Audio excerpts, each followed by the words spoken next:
Hello and welcome back to another episode of Two Limes and a Lemon. I'm your host Dave, and this week we put away our tent and we get our rucksacks as we enter back into the woods. So this season we're looking into some more Elijah Wood films. We're in 1992 and we're looking at the film Forever Young. Are we having theme music? Like, how do we... Is it just start with us talking? Yeah, Dave's gonna do us some, like, a jingle, I think. Dave! Nah. Danielle. Two Limes and a Lemon.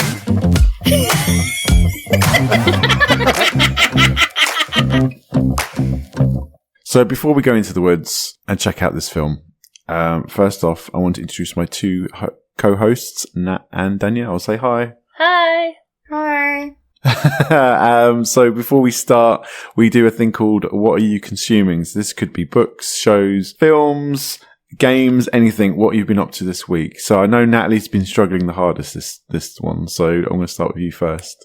Well, not even that. I've just been, like, busy, but with, like, nothing of notability, if you know what I mean. You'll never beat Dave's microwave pizza for consuming. Well, I was actually going to go with what I've consumed today, which we got a very nice chicken and bacon lasagna. And it's something that I have been looking for ages, because they, like, obviously, like, traditionally lasagna is, like, beef with, like, a bechamel sauce, but I used to have this chicken and bacon lasagna when I was little, and it was amazing, and then they stopped making it. And then in Tesco's the other day, I saw that it was back, but it was like a posh brand, and it was like £7. So I was like, that's very expensive, but it was delicious. What did you have to drink, Natalie, with your lasagna? Oh, well, I am a proud owner of a soda stream. Oh, me so too. I have an array of drinks that I could have had, but we ended up with Pepsi Cherry. I thought you was going to say I ended up with water. Water, no. That's what I use my soda stream for. I just make fizzy water all the time. Oh, do Yeah, you? because I am not good at water. drinking water, but if it's fizzy, then it's like a special drink for me. What about you, Danielle? What have you been consuming?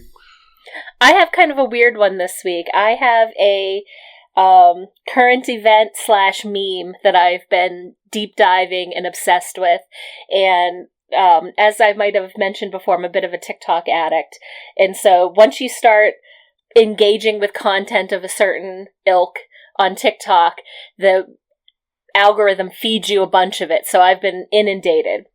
So I've told Dave about this before, but Natalie, do you remember the musician Afro Man? No, I do not.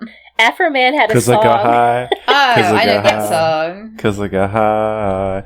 Ba-da-da-ba-ba-ba. Okay. That guy. So I thought I would never have heard of Afro Man ever again, but he is in the news again because in 2022, his home was raided by the police in the small town that he lives in. And on the suspicion of drug trafficking and kidnapping, they burst into his house, knocked down his front door, like tore up a bunch of stuff, took money, apparently like flipped him off on his on his security cameras, cut the security cameras, and then it turned out it was nothing. And so they returned the money. Apparently he's claiming $400 lighter. And so, as you might expect from somebody who wrote like the song Because I Got High, he created an entire album of songs making fun of these cops so that he could like recoup back the money to pay for all the damages in his house. From commentators that I've seen are comparing it to the Streisand effect. So Barbra Streisand had like a bunch of pictures of her home that were like aerial pictures of her home taken, and she sued or she did something to get them taken off the internet, but it just made people like wonder more what it was about. And so it ended up... what are you trying to hide? Yeah, and so it became... because those pictures became like even more sought after because, you know, they had been scrubbed from the internet. It's just all these ridiculous moments from this ridiculous trial. And it has consumed my week, and I've had nobody to talk about it, but now I have. And so everybody should... Let's give Afro Man a little more money in his pockets to fix broken windows, and at least listen to Lemon Pound Cake, because it is incredibly catchy. Oh, and the only defense witness was they brought the one guy's wife up. Dave, what have you been consuming? I've been consumed by sheer joy that I can order something from online and I can return home and it's be left on my doorstep untouched. That's what I've been consumed by. So it's been a slow week for all of us, is what we're saying. Did at your old place, did people steal packages off your doorstep? Is that what? No, I don't think. I don't know. Would you just assume that if there's a big box outside someone's house, someone's going to walk past and nab it? But no. Twice this week, they've been waiting for you on the doorstep. Lovely towels and your lovely lamp. And some other things as well. But yeah. So what else you got? Guinea pig sprays, so if they get wounded, I can heal all wounds. Oh, that's what your consuming should be. Oh, terrifying Natalie. Yeah, nearly murdering a guinea pig in front of me. So their little nails are getting a bit too long. So I was like, great, I've got Jason round and Natalie. Jason can help me hold them and we can just trim their nails. For some reason, we go for Cecil, who's the fidgeter. Really fidgeting and doesn't just sit still. So obviously it's going to go wrong after the first try. And yeah, unfortunately, any guinea pig lovers out there, I thought I only took a tiny bit off, but apparently it was a bit too close. And then the poor little guy bled a little bit from his nail, but it was soon sorted out and he's fine. He didn't squeak or squeal or anything like that. So he's completely untouched and he's running around like crazy. No, he's not completely untouched. Well, I mean, like, he wasn't like on the floor traumatizing everything. Yeah. But poor Natalie was scarred for life by what she saw. Meanwhile, holding Wilton, like, don't worry. Yeah, I was holding the other one, just like, don't look over there. I won't let him hurt you. This week, we're checking out the film Forever Young. So, Forever Young, what is Forever Young other than a movie about a man? It's Captain America, essentially. But without superpowers. Without superpowers. So it follows Mel Gibson, who plays someone called Daniel, and he's really in love with this lovely lady. Willie. He's really in love with this lady, but he just can't find the words to say, "Will you marry me?" And when he's about to, he's also a pilot as well. And when he's about to and go out and ask her, she gets hit by a car or by a load of oranges or something, which forces her to go into a coma where she won't wake up. So his best buddy says to him, well, why don't you just freeze yourself? So he freezes himself a bit too long for 50 years. And Elijah Wood, our man, comes along and wakes him up. And that's basically our story. Yeah. You make it sound like he was like, just go put yourself in the freezer. Freeze yourself. I'm going to be honest, that is pretty much what I saw it as. Yeah. So, yeah, this film is very confusing. I've never heard of it before. We're going to sort of unpack Elijah Wood's performance. He plays a young man called Nat, which is quite funny because our co-host here is called Nat. Such a coincidence. And it's, yeah, I know, right? We thought this film could have been a lot better. No. Follows Dan's story as he wakes up and is confused that he's in a new world, essentially 50 years into the future, which is 1992. And he kind of just connects with a family after seeing, what's her name, who plays the mum? Jamie Lee Curtis. Jamie Lee Curtis getting like almost sexually abused in her own house. And then he sort of helps them out. And it's just a random film, which didn't make much sense. But there's lots of drama at the end, which we'll unpack as we go along. So I have a random trivia on this. Apparently, so the screenplay was written by J.J. Abrams of Lost fame. Yes. And it was, in 1990, Warner Brothers bought the rights to his original story called The Rest of Daniel for $2 million. And at that time, it was the most paid for any screenplay. It made a lot of money. It did, yeah. It had a £20 million budget, made $127 million. What was at the height of Mel Gibson? No one knows how. It was at the height of Mel Gibson fame. Like, this was made, I think, the same year as Lethal Weapon 3. So he was, like, full... hot commodity. Yeah. Enough to have two other sequels to Lethal Weapon. He'd done his he also at this point had the freedom to do like artistic-y things that he wanted, so he did a version of himself playing Hamlet. He did Air America right before this, and Bird on a Wire, which was the Goldie Hawn crime film.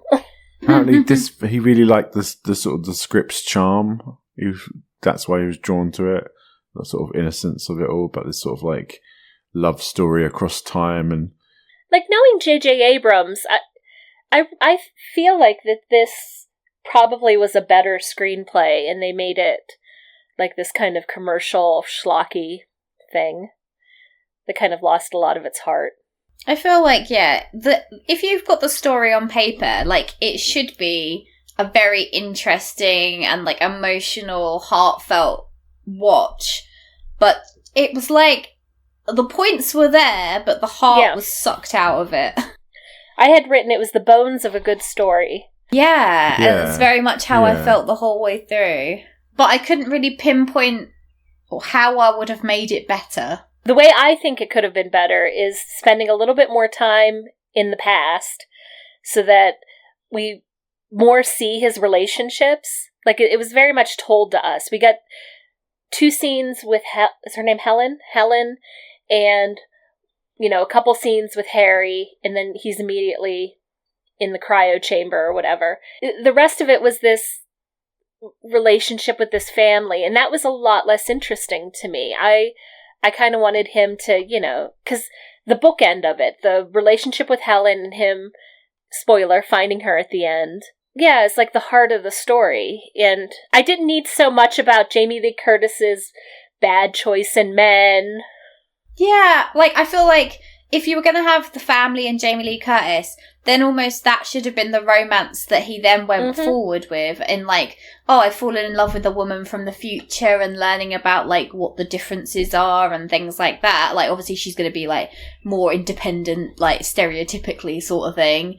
So I feel like that could have been the story there, but it was like almost like they got to a point where they like kissed, him and Jamie Lee. Yeah. And then it was like, but then we find out that Helen's still alive, so then that's kind of just shut off immediately, and it's like, well, we got to go find Helen. Well, I think that he even shut off before that. They kissed, and then they were like, oh, we shouldn't do this.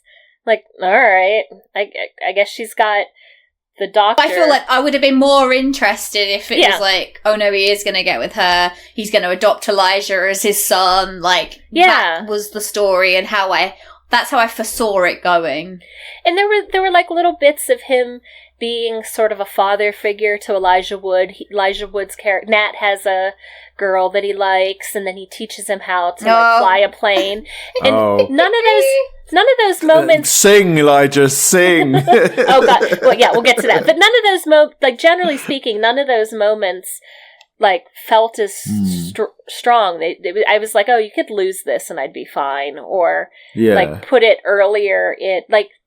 They start moving the plot along, and then they start doing these little like things with him being like a father, and I'm like, ugh, this is like taking me out of the story. It's like disrupting the flow of the story, and yeah. So I watched the trailer first because I wanted to see what this Forever Young is actually all about. And from the trailer, I thought it was going to be a thing of he finds out that after he wakes up that his wife is alive, or is also got put into a freeze capsule or something, and it's them two trying to find each other, and Elijah Wood helping him. But it wasn't that. It was very much just 2 films in one. I reckon there could have been like a whole thing with a bit more with Mel Gibson and his best mate's daughter, and like trying to find people from the past to try and connect him back. Or something. Yeah, the bit where he actually reunites with Helen, like the resolution is so tacked on, and like almost like they're rushing to finish the movie that it loses any like impact. I feel like agreed.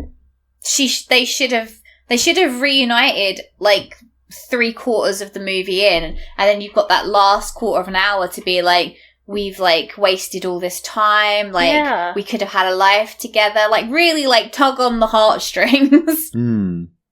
But it was kind of just like, nah, we'll just do this family. It's like a filler film. There's like, we're filling up time until we get to the bit that we want. But with a film that's 90 minutes long, you're supposed to kind of, every beat is supposed to be purposeful, but it just felt like, it's very, very, I mean, like, it was not a great movie. Had anybody seen it before? I don't think we touched upon that.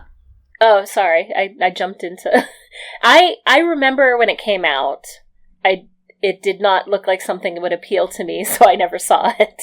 I think I would have been 92, I would have been like graduating high school. And so like for an 18-year-old kid, this wasn't really not, No, I've never even heard of it before. Like, it obviously isn't one of his like popular films that everyone talks about. However, upon talking to my parents they were like, "Oh, what's the next film you're doing?" And I was like, "Oh, it's like this Forever Young film with Mel Gibson." And my dad literally knew it like plot point for plot point. I was like, "This sounds like Captain America." He's like, "No," but yeah, it's basically Captain America without powers. It also reminds me of Idiocracy. It's the same sort of plot with that, where.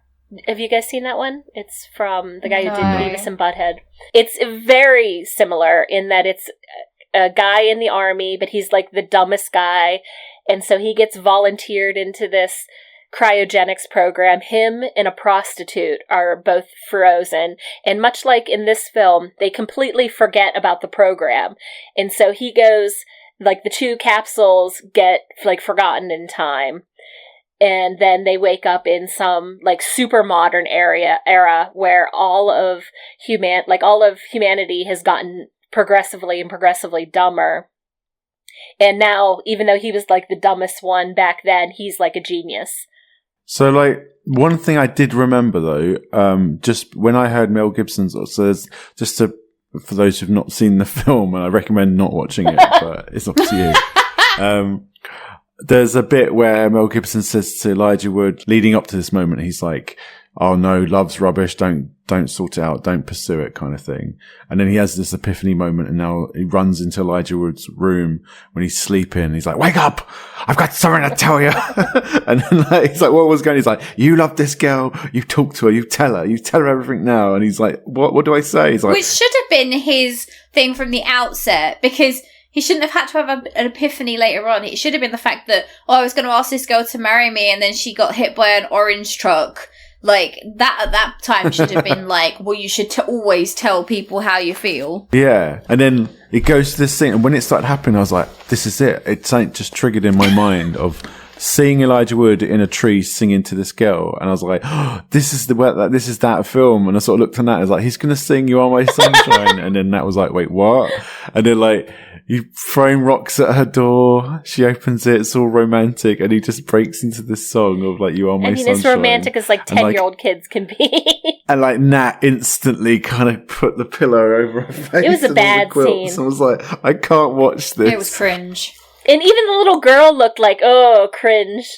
Yeah. Like, I think her dad shouldn't even say anything when he came in. He should have literally just shut the windows and drawn the curtains. Like the dad's response, he's just like, is this a prank? For a film that they paid so much for the screenplay for, they should have paid for the rights to a modern song that those kids, would have. Well, yeah, it's set in the 90s. Like, I was said to Jason, sorry. I said to Dave, it's a bit weird, like, the film came out in 92 and it's set in 92. Like, usually it's a few years before whenever it's meant to have been, like, coming out sort of thing. That song, You Are My Sunshine, is, like, in public domain at the moment. But so also, it's like, you could just use it. So they could have easily, spent a little bit more money. And the kid is supposed to be, like, between, like, 12 or 13? Yeah. Mm-hmm. Can you imagine at that age if you liked somebody singing like a babe is like a kiddie song to them? It's so ridiculous. It's definitely like a song that like mums sing to their babies. I Will Always Love You came out in 1992. Can you imagine little Elijah Wood?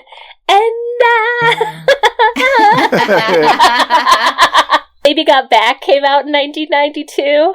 He could have. Okay, well, I don't think he should be singing that. No. My anaconda don't want. Dad just slams the door shut. Don't even understand why Mel Gibson and him had that scene where he was teaching him how to fly a plane in the treehouse.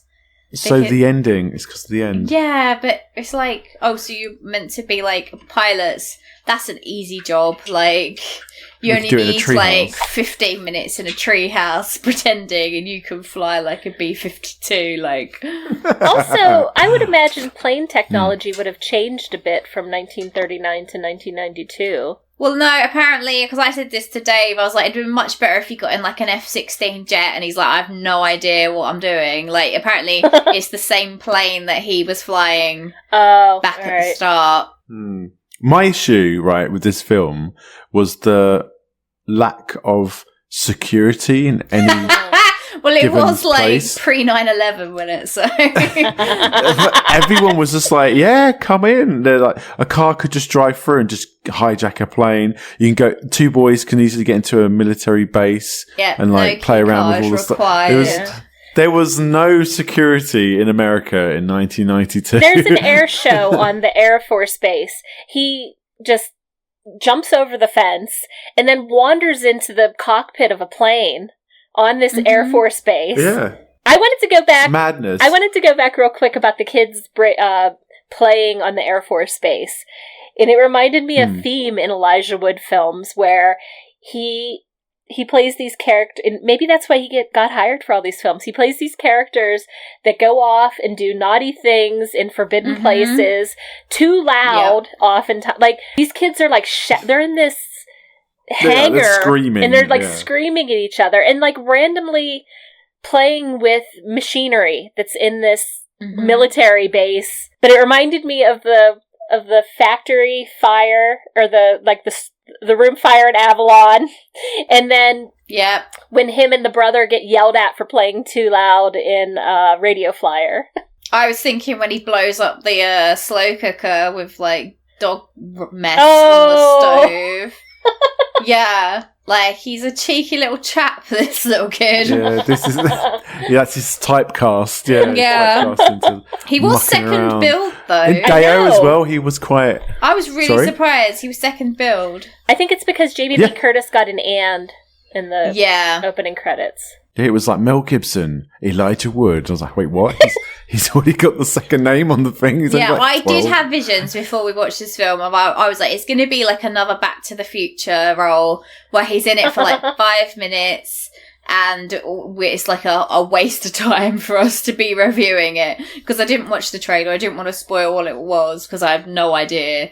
But yeah, I was pleasantly surprised when he came up a second build. I was like, oh, okay, he's got to be in it for a substantial amount at least. Are you kind of I'm kind of seeing his like child acting kind of like methods, I guess now. Like I always kind of see, like after watching these films, I'm kind of going, right, I can kind of see a pattern in how he acts. It's very just like, not loud, but like he's just curious, kind of like, what's going on? Whoa, please don't do that. Yeah. I think in 90s films, I honestly think there's not that much range between like any child actor. Like they all fit into the same sort of like, I don't know, like mold really. Like any kids movie from the 90s, I feel like they're always like these loud, kind of a little bit shitty, I think for me it's just like he can learn his lines. I think that's what I'm seeing from him. Well, then what? I mean, that's kind of expected from Ed. That's not like, oh, isn't he done well? Yeah, but they're not doing anything more than that. He's learned his lines. He's a cute little kid too. He's a cute kid, and he's got these kind of striking blue eyes that I really noticed. I don't know if whatever they did with filters and things in this, I really noticed the color of his eyes in this. And I'm not saying that from a creepy way, that I was looking at a 12-year-old's eyes. You know, watching this, we try to add to her collection in the jars that she has at home, yeah. I would say that he has shown that he is capable more of just learning his lines at this point. Like Avalon, he went over and above what I'd expect a child actor to be in that movie. Yeah. So I think it's not fair to say that his method at this point is just learning his lines. So, well, maybe he knows, like, oh, at this point, because, I would say Avalon has been his best film so far that I've seen. Yeah, out of 100%. All these ones. But I think that is just not so much his performance, but just that movie. No, it was an overall the best film I think we've watched in this series. Mm-hmm. And I think we're gonna get in this like middling range for a while, because I think the next handful of films are all very child actor roles, family, like 90s family friendly things, which I've been dreading. But his friend Felix, I was like even more transfixed by, and I think it was because the kid had, I don't know if it was his own choice or the choice in the script, but it was like, eat all the time and do kind of gross things. And so when we meet Felix and Nat, Felix is sucking the center out of Twinkies. Oh, yes. Yeah. I felt sick. Yeah, it was so gross. And then every scene thereafter, he's either eating or he's just gone to the dentist and he's got like the cotton balls in his mouth because he took his best friend to his dental appointment with him for some reason. I don't really understand why he's always there. Did they establish that and I missed it? Oh, no, because his parents are out of town. But he's got an older brother that's in the military, right? Yeah, but his older brother is a bit shit. Yeah. And I mean, we say his brother's a bit shit, but they were running around the military base after he told them to stay in the car. Because they're like complaining. He's like, "What are you talking about? Stop smacking around." He's like hitting these kids with like a shoe. His brother just got, like, Felix just got the most fillings that the dentist had ever seen, and his brother starts pounding him on the head with something. Well, yeah, we also noticed that the food that they had, like, it was like finish your peas. There's a bit where she's like, "Yeah, Jamie Curtis, Jamie Lee Curtis goes, finish your peas." And we looked at the plate, there was nothing on there that was green. We were like, it's all just beige food. Yeah, beige food. It's all not good for you. Even like when they were raving over what Mel Gibson had made later on, they're like, "Oh, I'm just testing out his..." It still looked just beige. Yeah, I don't know what it was. And it dangerously had Elijah Wood cutting an onion. That was like the scariest Oh my god, yes. But speaking of the dinner scene, I wanted to talk a little bit about Claire, Jamie Lee Curtis's character, and sort of just her in general. And she has partially my fashion moment of the week. You want to give me my theme? Danielle's fashion moment of the week. Well, thank you, Natalie. She wears the ugliest thing on a date with this doctor that she's dating. You can't just go from funny. It's so bad. She has this like green floral top. It's like a dark green with pink flowers all over it, with kind of just a regular neck. Like it's nothing weird about it. But it's long sleeved, dark green, pink flowers with like cranberry red pants. I actually can't even picture this outfit. No, I can't picture this at all. Neither can I. Apparently, me and Dave just thought it was acceptable. We were just like, a normal outfit. I did write down the girls' outfit at the library. I just wrote girls' outfit at the library, which must have been Elijah Wood's. The little girl or the girl at the desk? The little girl. She wore like this yellow... When he was like, "That's bitchin' nail polish." And we were like, what? Because she's got like yellow... like blazer thing with like yellow skirt and it's all like it was like a whole like two-piece situation, but it all matched. It was probably Granimals. In the 90s, there was this like kids brand called Granimals that had matching pieces based on the tag, and so you would match like a lion to a lion, and then you'd just be able, like, so you had all these tops that were lions, and you could match them with any bottom, skirt, or pants or what have you. That was a lion. Helpful. Yeah. We should have that now.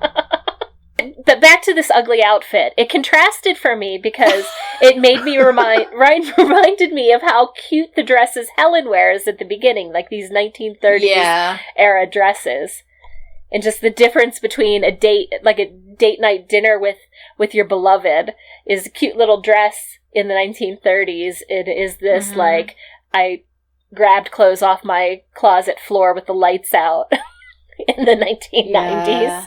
Or maybe she does. Her closet does flood at one point. Maybe it's all she had that was clean. One bit that really confused me and was like me and Nat were just out of it by then is when the FBI are after him. There's some random like guy who just turns up. There's a random scientist plot. It's so thrown away. Yeah, and that's it. And I was like, what's going on? We're like, who's this man? And he's like, we got to find Mel Gibson. He's going to tell us how to make a time machine. We're like, what are you talking about? Knowing this is written by J.J. Abrams, I wonder if that part of the plot was more developed and they were like, oh, this doesn't add anything to the Jamie Lee Curtis family storyline, so let's get rid of it. No, they drop that this scientist has been working on cryogenics, and it's going to help them with the space program to be able, to be like Alien, put them into cryogenics so they can get to like far off from. Why? But they just, not this type of film. Leave it at the door. They just say it, and then you can't tell if that scientist is like a bad character or not. He's just like with the FBI in these chase scenes. And then they get Harry, his friend's lab notebooks, which are by far the neatest lab books I have ever seen in my scientific career.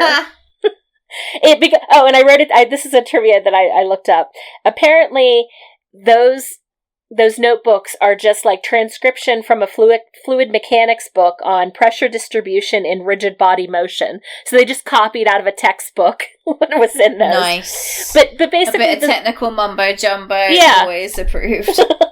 But the science thing is completely resolved whenever Jamie Lee Curtis is like, because they want to like treat him like a guinea pig and like take blood samples and stuff out of him.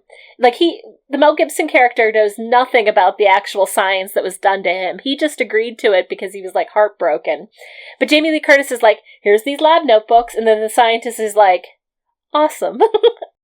Awesome. That's my plot resolved, yeah. And that's literally the last thing Jamie Lee Curtis does in the movie as well. It's like, here's the notebooks. He's like, gee, swell. And then he's like, don't worry, we'll take you to your son when they land the plane. That's the last we see of Jamie Lee Curtis. Yeah. But also I was like, does he have the authority to say that? Was he like the end-all be-all controlling all this? I don't know his name even. Must have been. Like, have you not seen the end of Stranger Things? They just let people go. Maybe. Yeah, so this is the same thing. Maybe that's how the government works. Maybe. Yeah. Oh, no, this guy said it's fine, we'll leave it. They're very nefarious until they're just not. Okay, so what did we think of Mel Gibson's aging process? Oh, such bad makeup. Apparently it was a 2-hour makeup job. No, really?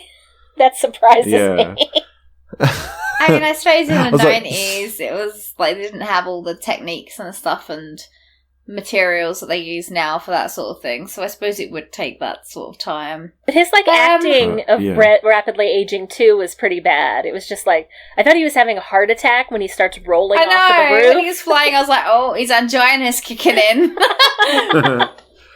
My thing was at the end when he gets off the plane, it's like his belt has gone up higher to sort of resemble old man. Yeah.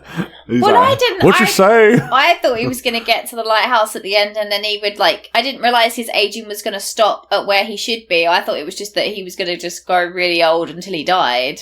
So I was like, he's going to get there and then just like, hi Helen, keel over. Like, I thought that would have been a better story. What if he gets there, hi Helen, knocks a box of oranges out of her hand, and then he's laying there, much like she was in the beginning, surrounded by oranges. Nat, did you need an epilogue? Because that was just the end. Oh, yeah. No epilogue. What's your epilogue for this? My epilogue should have been, like I said, if this had happened earlier in the movie, it should have happened 3/4 of a way through. They met up again, and it should have been them saying, we've missed all these years together, boo-hoo sort of thing, but we're now going to make the most, no matter what age we are, we're going to make the most of the years that we've got left. Could have seen them doing a few little things together. The epilogue could be Jamie Lee Curtis and Elijah Wood coming for, dinner to visit them after they sort of established their life. All right. All wrong. It should have ended with them all looking up to the sky and seeing the rocket flying off because they've got the alien spaceship sorted for cryogenics so they can go visit Mars. What, it took him that long? It's 5 minutes since they've left. Yeah, they're looking up and they go, yeah, now that the science is ready, we can go explore space. Oh my god, can't wait for the sequel. That's Alien is the sequel. So what you're telling me is Wayland Yutani is like this. Yeah. That's his notebook. That's his name. Epilogue is we see Ripley going into the cryo chamber to get ready for the flight. One thing I would say about Helen is there's a scene, obviously, before she gets hit by oranges, where they're at a party and Harry and his partner announce that they're having a baby. Why is she so sad? I didn't notice. She's not got a baby. It cuts to him looking at her and she's really upset. And I'm like, but they're not married. Like, they're not even engaged. So I'm like, maybe that's if why. they'd have already been married, I'd have been like, oh, maybe they can't have a baby. Like, maybe he's been dragging his feet so long. And she's like, maybe. I definitely want this. Why hasn't Danny proposed? Question.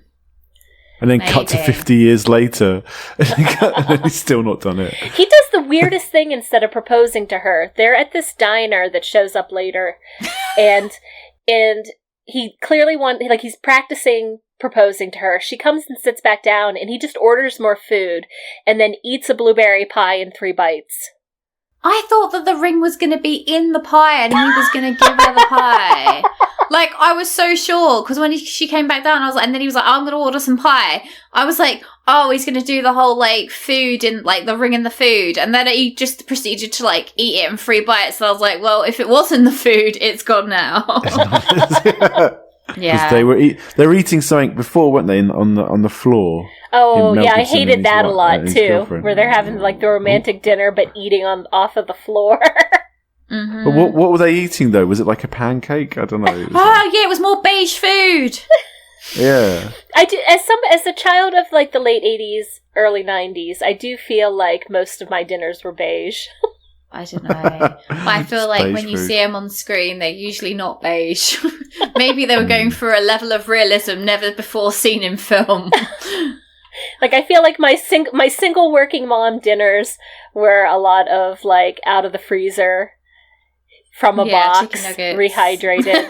No, we had fish sticks a lot, and like dry, like mashed potatoes always came out of box from Flakes, and were served as the side for a lot of things. Okay, so to wrap this up, we're just gonna have a look at our favourite and worst characters. Starting with you, Nat. Well, who do you think? My favourite character was Jamie Lee Curtis's boyfriend, the Doctor. Why? Because he had one of my favourite things where he knocks at the door while they're all eating dinner, and then he comes and awkwardly sits at a chair just watching them all eat. He was pretty understanding that there was just some random man now living in his girlfriend's house. He reminded me of Todd from The Do-Over. Where he was just like a good guy, but like kind of not interesting, but a good guy. And like when he sees Mel Gibson in hospital, like he could have been like, well, I'm not telling her because she might love him. But he was like, no, I need to tell her. We need to sort this out. I'm going to help him get out of the hospital without the FBI finding out. Like, he was a solid guy. That was my favourite. Who's my worst? My worst was... I want to say Elijah Wood, actually. Oh, no. Sorry, Elijah. Like, the character. What is his character's name? I can't even think. Matt. Oh, yeah. It's that forgettable that I can't even remember my own name. Yeah, I didn't really like his character. I didn't feel like you needed to establish, like, a father-son relationship. I just felt like his character could have been removed from it and it wouldn't have made any difference. Yeah, it should be focused on just Mel Gibson. Yeah. Mm-hmm. How about you, Danielle? I think my favorite character was Felix, Nat's best friend, because I thought he was a nice little comedy relief and just kind of there. Least favorite, I thought Jamie Lee Curtis, although she's like height of career, like pretty and charming, was a kind of terrible mother. Like, she's a single mom. She's clearly dated this guy who was gonna, like, beat her up when we first meet her. And then she just lets this random guy who, like, came into her house to help her not get beat up. And immediately is like, sleep on my couch. I've got a 12-year-old child, but Who cares? And then basically she's going out on a date and reckless. he's like babysitting them basically for her. Yeah. Like he's completely left unattended with her. She's like, I'm going out on a date. Like, see you later, guys. Like, random man. And not only, and Don't she's worry. also like in charge of poor Felix, who is like spending the week with them. And so watch my kid and somebody else's kid, stranger. Mm-hmm. How about you, Dave? I think my favourite character was, so after Mel Gibson lands the plane at the start, he's like walking towards with his best friend, and there's some weird doctor man that's kind of following them and asking him all these like mundane questions like, how's your heart? How's this? And he's got his stethoscope and like, Mel Gibson's got 3 layers of clothes on, and he's putting it on like the first layer of clothes. So it's not, how is he going to get a heartbeat through these many layers of clothes? Stethoscope isn't even in his ears. I saw on IMDb. Yeah. I didn't notice it in the movie, but I read it afterwards. So he's my favourite character because it's like his first day. He just wants to talk to Mel Gibson. And like he's doing his best. And like, yeah, he just made me laugh because he's just, yeah, just worst doctor ever. And worst character, I don't know really. The treehouse. You always pick inanimate objects. The treehouse was way too big for these kids and a grown man to go in. It kept changing its size. One time it had like just enough for those 2 kids, then it had like enough room for like Mel Gibson, Elijah Wood, and a whole like plane set up. If the treehouse is a character, I love the tree. I always wanted a treehouse like that. Or the rain. It was like a music video with that rain. What? It was the sprinklers rain? going everywhere. Do you not know? There was a bit in the rain where I don't remember it's, any like, scene splashing raining. around. In the Like, I think this treehouse is when when- they're flying the plane, there's rain because it's outside Yeah, the window there's at like- the back. There's like a big rain scene, and like it's pouring down, but it's like really obviously over the top fake What happens rain. in this scene? Can't remember. I think it's I don't remember It's rain near the end. either. Is this? You have a tendency to fall asleep. Did you fall asleep and make up a scene? No, it was at my house for this Oh. one. yeah. I actually, Um, I'm going to be honest, halfway through this, I put my notepad down and I just had a little lay under the covers with... As Dave can attest, I was like, you know what, I've had enough. I'm just going to lay down on the couch and watch this one now. Wait, tell me when it ends. Yeah, it did feel like that. This was hard going, this film. I haven't had one like this for a while. Even No Country for Old Men last week, like, although I found that hard going, like, this was on a new level. Yeah. We thought it was like a TV movie kind of thing, but it was no, it's cinema release. No, yeah, I don't know why it did so well, but alas, there you go. Our Elijah Wood, he's 11 years old. What are we rating him out of 5 limes, Natalie? 2. I'll give 2. him a 2 too. A 2-2. I'm going to give him... Well, before you were saying 0.5 on him, weren't you? No, that's What's that, the movie? I mean, spoilers for my overall rating of the movie. Sorry. But All right, we'll skip to my bit when I was saying I think Elijah Wood was a 3. How do we rate the film? So normally do this with limes and lemons. So we are the limes, me and Natalie, and Danielle is the lemon. So how many lemons does this film get? I'll give it like 1.5. I think it had good. Okay. It had good bones. I think it would have been a better story if they had done some of the things that we've talked about in this. I thought it was very much of the era where it was very manipulative with the music and the sounds and things, which I thought cheapened it quite a bit. And yeah, it's a very forgettable film in my estimation. But didn't offend me in any way. Like, I was expecting to really find it painful to watch, and I was able to get through it without, like, screaming and crying. Yeah. What about you, Nat? I have given it my lowest score, I think, out of our 42 episodes that we've done, which is 0.5 limes out of 5. Whoa. Oh. I really struggled with this one. I don't know if it's just the mood I'm in. Maybe if I was like more invested in it, then maybe it would have been better. But like you say, it was just such a forgettable movie. Like, there was all these, I would say, like, plot points in, like, inverted commas. Like, there wasn't really a plot to it.